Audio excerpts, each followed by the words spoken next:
Welcome back to Self-Help. Today we are going to be kicking off the next few videos, which are going to be all about what to do when you care too much about what other people think about you. Before we get started though, there is a very important introduction that needs to be done. We have Brooklyn here on the show, and if you're wondering why we might look so similar, it's because... It's the nose. Show it off. There it is, okay? If you're wondering why we look so similar, it's because she is actually my younger sister.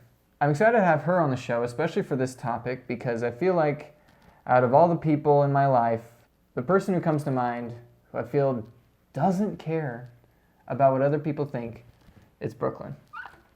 I mean, look at what she's wearing. Look at my hair. Look at my bangs that are 1 inch long. Yeah, so it's only fitting that she be our guest for today's topic. What we want to do, though, before we get started is it would be wonderful to take you guys down memory lane and show you some wonderful photos from our childrenhoods.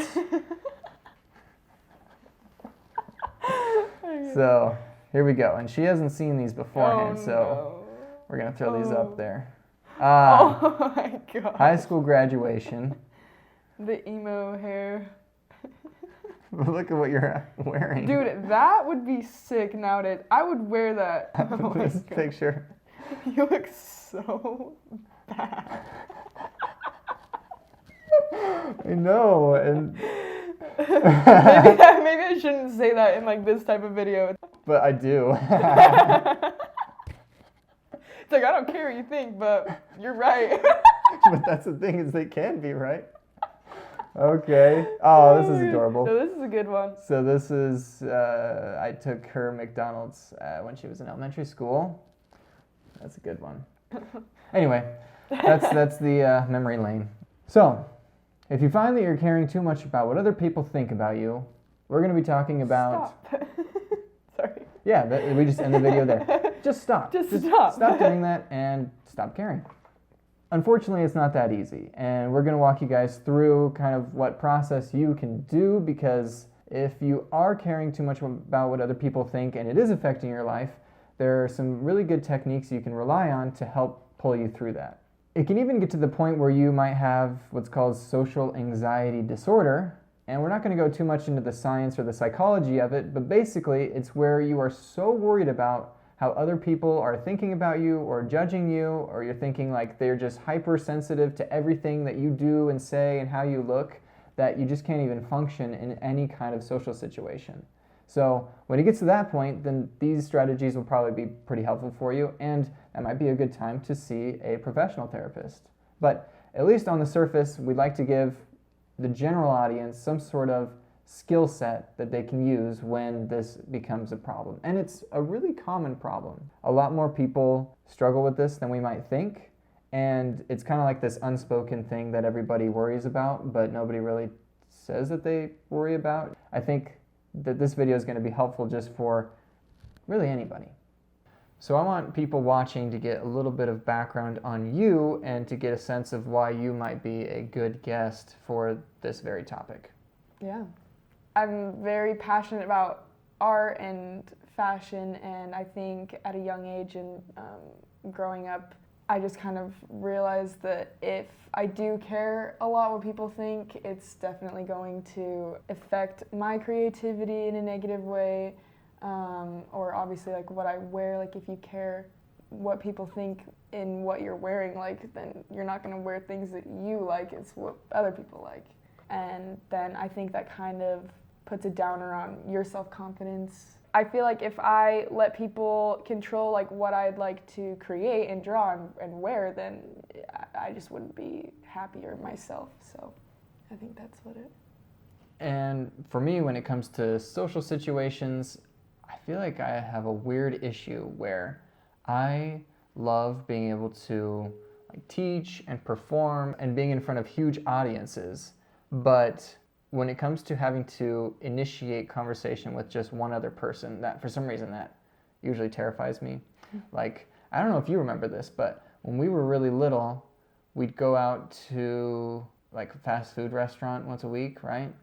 And whenever I'd get a kids meal toy that I didn't want, I was too like terrified. I was way too afraid to go up and trade it. But our middle sister, the one between us, Jordy, she would do it. Like, she didn't have a problem with it. So me being the older sibling, I was awesome, and I would just give her mine and say, will you go trade it for me? And she was awesome because she always did. But I was way too afraid to do that. That's so funny. I was too afraid. What the heck? And even now, I feel like having to like initiate a conversation with somebody just one-on-one. I feel like I'm a lot better at it, but I would much rather be in a stadium, like an auditorium full of like 1,000 people. Oh yeah, than I honestly one-on-one. almost kind of feel the same way. Like, I see people like my friends that are super like friendly, and like we go to like a party or something, and they'll literally just walk up to anyone and be like, "Hey, what's your name?" And like, I recently it's been happening a lot with like my friends. I see that, I'm like, I could never do that. I could never walk up to someone and be like, "Hey, my name's Brooklyn." Like that's just crazy to me. So it's like funny that we feel the same way, and I never knew that we did, because I always like tell mom that too. I'm always like, yeah, I don't know how my friends can just walk up to people that they don't know. Yeah. Like, that's crazy. Like, even at a social thing. Like, I'm friendly, but like I'm not gonna go out of my way to like introduce myself. Like, that's. Yeah, I think if somebody were to come up to us, we wouldn't have any issue. Yeah, I'd be like, oh, hey, what's up? Like that. Yeah. I'm like, oh my gosh, that person was so nice. They literally came up to me and like, you know. But then it's like, I wouldn't ever. No, it's. I don't know why.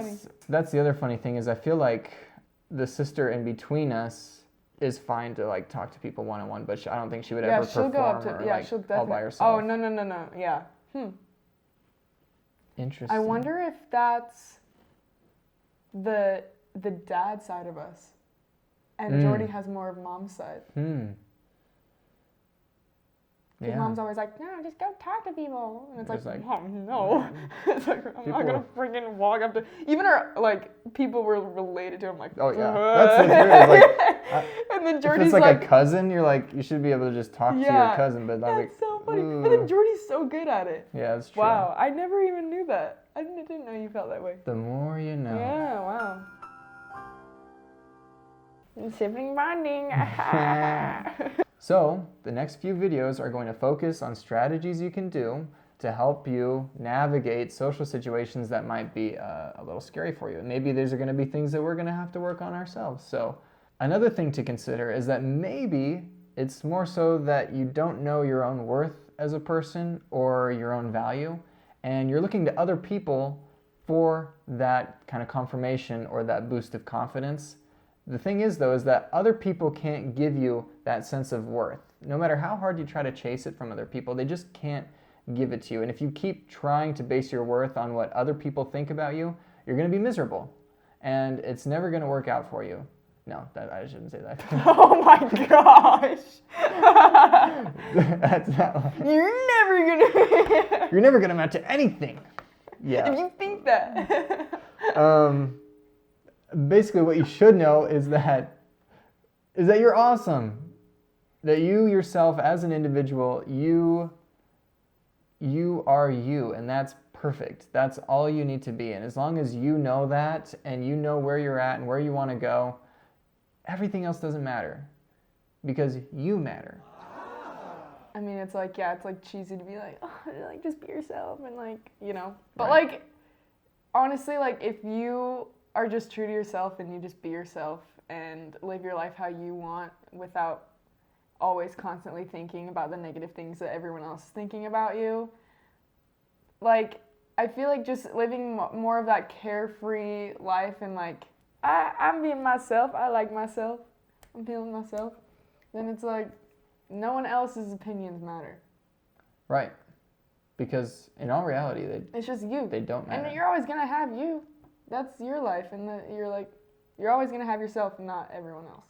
And that's something I've worked on with clients recently, is teaching them to stop living for everyone else and to start living for themselves. And what's hard is that for the people who've done that for so long, they don't even know for themselves what they like or what they're interested in. And so sometimes that's a journey that you have to take. And I think that's going to be a topic of a video that will be in the future is finding what is truly valuable to you in your life. And so keep an eye out for that. So like I said, the next few episodes are going to focus on this topic. We're going to cover things like thinking traps, the avoidance cycle, how to focus on others in the situation and not yourself, maybe some different social skills. It's going to be a good time. So if you want to follow Brooklyn, keep up on her.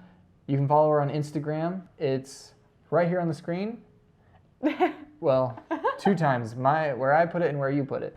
And it's also going to be, there's going to be a link in the description so you can connect with her. And the shirt she's wearing, she actually designed herself. And the links to cop that merch is actually on her Instagram account. So Yeah. you can look that up. Link in bio.